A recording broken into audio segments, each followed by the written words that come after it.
पुस्तक का नाम गायत्री महाविज्ञान भाग 3। लेखक पंडित श्रीराम शर्मा आचार्य जी। मनोमय कोश ऑडियो 11। पंचकोशों में तीसरा मनोमय कोश है। इसे गायत्री का तृतीय मुख भी कहा गया है। मन बड़ा चंचल और वासनामय है। यह सुख प्राप्ति की अनेक कल्पनाएं किया करता है। कल्पनाओं के ऐसे रंग बिरंगे चित्र तैयार करता है कि उन्हें देखकर बुद्धि भ्रमित हो जाती है और मनुष्य ऐसे कार्यों को अपना लेता है जो उसके लिए आवश्यक एवं हानिकारक होते हैं तथा जिनके लिए उसको पीछे पश्चाताप करना पड़ता है। अच्छे और प्रशंसनीय कार्य भी मन की कल्पना पर अवलंबित है। मनुष्य को नारकी एवं घृणित पतितावस्था तक पहुंचा देना अथवा उसे मानव भुसुर बना देना मन का ही खेल है। मन में प्रचंड प्रेरक शक्ति है। इस प्रेरक शक्ति से अपनी कल्पना चित्रों को वह ऐसा सजीव कर देता है कि मनुष्य बालक की तरह उसे प्राप्त करने के लिए दौड़ने लगता है। रंग बिरंगी तितलियों के पीछे जैसे बच्चे दौड़ते फिरते हैं, तितलियां जिधर जाती हैं उधर ही उन्हें भी जाना पड़ता है। इस प्रकार मन में जैसी कल्पनाएं, इच्छाएं, वासनाएं, तृष्णाएं उठती हैं, उसी ओर शरीर चल पड़ता है। चूंकि सुख की आकांक्षा ही मन के अंतराल में प्रधान रूप से काम करती है, इसलिए वह जिस बात में जिस दिशा में सुख प्राप्ति की कल्पना कर सकता है उसी के अनुसार एक सुंदर मनमोहक रंग बिरंगी योजना तैयार कर देता है। मस्तिष्क उसी ओर लपकता है, शरीर उसी दिशा में काम करता है, परंतु साथ ही मन की चंचलता भी प्रसिद्ध है, इसलिए वह नई कल्पनाएं करने में पीछे नहीं रहता। कल की योजना पूरी नहीं हो पाई थी कि उसमें भी एक नई और तैयार हो गई। पहली छोड़कर नई में प्रवृत्ति हुई, फिर वही क्रम आगे भी चला, उसे छोड़कर और नया आयोजन किया। इस प्रकार अनेक अधूरी योजनाएं पीछे छूटती जाती हैं और नई बनती जाती है। अनियंत्रित मन का यह कार्यक्रम है। वह मृग तृष्णाओं में मनुष्य को भटकाता और असफलताओं की, अधूरे कार्यक्रमों की अगणित ढेरियां लगाकर जीवन को मरकट जैसा कर्कश बना देता है। वर्तमान युग में यह दोष और अधिक बढ़ गया है। इस समय मनुष्य भौतिकता के पीछे पागल हो रहा है। आत्म कल्याण की बात को सर्वथा भूलकर वह कृत्रिम सुख सुविधाओं के लिए लालायत हो रहा है। जिनके पास ऐसे साधन जितने अधिक होते उसे उतना ही भाग्यवान समझने लगता है। जो संयोगवश अथवा शक्ति के अभाव के कारण उन सुख साधनों से वंचित रह जाता है, वे अपने को परम अभागा, दीनहीन अनुभव करते हैं। उनका मन सदैव घोर उद्विग्न रहता है और अतृप्त लालसाओं के कारण भी शांति का अनुभव करने में असमर्थ रहते हैं। गीता में कहा गया है कि मन ही मनुष्य का शत्रु और मन ही मित्र है। बंधन और मोक्ष का कारण भी यही है। वश में किया हुआ मन अमृत के समान और अनियंत्रित मन को हलाहल विष जैसा अहितकर बताया गया है। कारण यह है कि मन के ऊपर जब कोई नियंत्रण या अनुशासन नहीं होता तो वह सबसे पहले इंद्रिय भोगों में सुख खोजने के लिए दौड़ता है। जीभ से तरह तरह के स्वाद चाटने की ललक उसे सताती है। रूप यौवन के क्षेत्र में काम किलोल करने के लिए इंद्रिय के परिस्थान को कल्पना जगत में ला खड़ा करता है। नृत्य, गीत, वाद्य, मनोरंजन, सैर सपाटा, मनोहर दृश्य, सुवासिक पदार्थ उसे लुभाते हैं और उनके निकट अधिक से अधिक समय बिताना चाहता है। सर्कस, थिएटर, सिनेमा, क्लब, खेल आदि के मनोरंजन, क्रीड़ा स्थल उसे रुचिकर लगते हैं। शरीर को सजाने या आराम देने के लिए बहुमूल्य वस्त्राभूषण, उपचार, मोटर विमान आदि सवारियां, कोमल पलंग, पंखे आदि की व्यवस्था आवश्यक प्रतीत होती है। इन सब भोगों को भोगने एवं वाहवाही लूटने, अहंकार की मूर्ति करने, बड़े बनने का शौक पूरा करने के लिए अधिकाधिक धन की आवश्यकता होती है। उसके लिए अर्थ संग्रह की योजना बनाना मन का प्रधान काम हो जाता है। असंस्कृत छुट्टिल मन प्रायः इंद्रिय भोग, अहंकार की तृप्ति और धन संचय के 3 क्षेत्र में ही सुख ढूंढ पाता है। उसके ऊपर कोई अंकुश न होने से वह उचित अनुचित का विचार नहीं करता और जैसे बने वैसे करने की नीति अपनाकर जीवन की गतिविधि को कुमार्गामी बना देता है।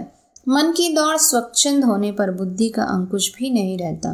फलस्वरूप एक योजना छोड़ने दूसरी अपनाने में योजना के गुण दोष ढूंढने की बाधा नहीं रहती। पार्श्विक इच्छाओं की पूर्ति के लिए अव्यवस्थित कार्यक्रम बनाते बिगाड़ते रहना और इस अव्यवस्था के कारण जो उलझनें उत्पन्न होती हैं उनमें भटकते हुए ठोकर खाते रहना, साधारणतः यही एक कार्य प्रणाली सभी स्वच्छंद मन वालों की होती है। इसकी प्रतिक्रिया जीवन भर क्लेश, असफलता, पाप, अनीति, निंदा और दुर्गति होना ही हो सकता है।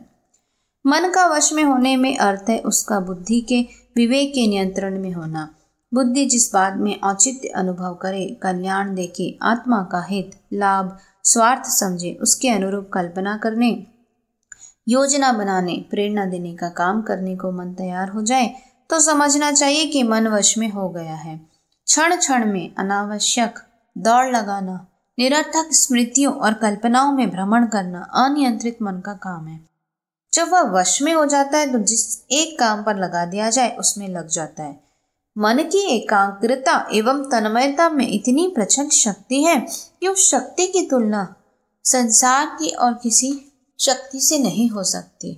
जितने भी विद्वान, लेखक, कवि, वैज्ञानिक, अन्वेषक, नेता, महापुरुष अब तक हुए हैं, उन्होंने मन की एकाग्रता से ही काम किया है। सूर्य की किरणें चारों ओर बिखरी पड़ी रहती हैं तो उनका कोई विशेष उपयोग नहीं होता, पर जब आतिशी शीशे द्वारा उन किरणों को एकत्रित कर दिया जाता है तो जरा से स्थान की धूप से अग्नि जल उठती है और उस जलती हुई अग्नि से भयंकर दावानल लग सकता है। जैसे 2 इंच क्षेत्र में फैली हुई धूप का केंद्रीकरण भयंकर दावानल के रूप में प्रकट हो सकता है, वैसे ही मन की बिखरी हुई कल्पना, आकांक्षा और प्रेरणा शक्ति भी जब एक केंद्र बिंदु पर एकाग्र होती है तो उसके फलितार्थों की कल्पना मात्र से आश्चर्य होता है। पातंजलि ऋषि ने योग की परिभाषा करते हुए कहा कि योगश्च चित्त वृत्ति निरोधा, अर्थात चित्त की वृत्तियों का निरोध करना, रोक कर एकाग्र करना ही योग है। योग साधना का विशाल कर्मकांड इसलिए है कि चित्त वृत्तियां एक बिंदु पर केंद्रित होने लगे तथा आत्मा के आदेशानुसार उनकी गतिविधि हो। इस कार्य में सफलता मिलते ही आत्मा अपने पिता परमात्मा में सन्निहित समस्त रिद्धि सिद्धियों का स्वामी बन जाता है। वश में किया हुआ मन ऐसा शक्तिशाली अस्त्र है कि उसे जिस ओर भी प्रयुक्त किया जाएगा उसी और आश्चर्यजनक चमत्कार उपस्थित हो जाएंगे। संसार के किसी कार्य में प्रतिभा, यश, विद्या, स्वास्थ्य, भोग, अन्वेषण आदि जो भी वस्तु अभिष्ट होगी वह वशवर्ती मन के प्रयोग से निश्चित ही प्राप्त होकर रहेगी। उसकी प्राप्ति में संसार की कोई शक्ति बाधक नहीं हो सकती। सांसारिक उद्देश्य ही नहीं वरन उससे पारमार्थिक आकांक्षाएं भी पूरी होती हैं। समाधि सुख भी मनोबल का एक चमत्कार है। एकाग्र मन से की हुई उपासना से इष्ट देव का सिंहासन हिल जाता है और उसे गज के लिए गरुड़ को छोड़कर नंगे पैर भागने वाले भगवान की तरह भागना पड़ता है। अधूरे मन की साधना अधूरी और स्वल्प होने से न्यून फलदायक होती है, परंतु एकाग्र वशवर्ती मन तो वह लाभ क्षण भर में प्राप्त कर लेता है जो योगी लोगों को जन्म जन्मांतरों की तपस्या से मिलती है। सदन कसाई, गणिका, गीत, अजामिल आदि असंख्य पापी जो जीवन भर दुष्कर्म करते रहे क्षण भर के आर्तनाद से तर गए। Mesmerism, hypnotism, personal magnetism, mental therapy, occult sciences, mental healing, spiritualism आदि के चमत्कारों के पाश्चात्य देशों में धूम है। तंत्र क्रिया, मंत्र क्रिया, प्राण विनिमय, सवारी विद्या, छाया पुरुष, पिशाच सिद्धि, शव साधन, दृष्टिबंध, अभिचार, घात, चौकी, सर्प कीलन, जादू आदि चमत्कारी शक्तियों से भारतवासी भी चिर परिचित है। यह सब खेल खिलौने एकाग्र मन की प्रचंड संकल्प शक्ति के छोटे छोटे मनोविनोद मात्र हैं। संकल्प की अपूर्व शक्ति से हमारे पूजनीय पूर्वज परिचित थे, जिन्होंने अपने महान आध्यात्मिक गुणों के कारण समस्त भूमंडल में एक चक्रवर्ती साम्राज्य स्थापित किया था और जिन्हें जगत गुरु कहकर सर्वत्र पूजा जाता था। उसकी संकल्प शक्ति ने भूलोक, स्वर्गलोक, पाताल लोक को पड़ोसी मोहल्लों की तरह संबंध कर लिया था। उस शक्ति के थोड़े थोड़े भौतिक चमत्कारों को लेकर अनेकों व्यक्तियों ने रावण जैसी उछल कूद मचाई थी, परंतु अधिकांश योगियों ने मन की एकाग्रता से उत्पन्न होने वाली प्रचंड शक्ति को पर कल्याण में लगाया था।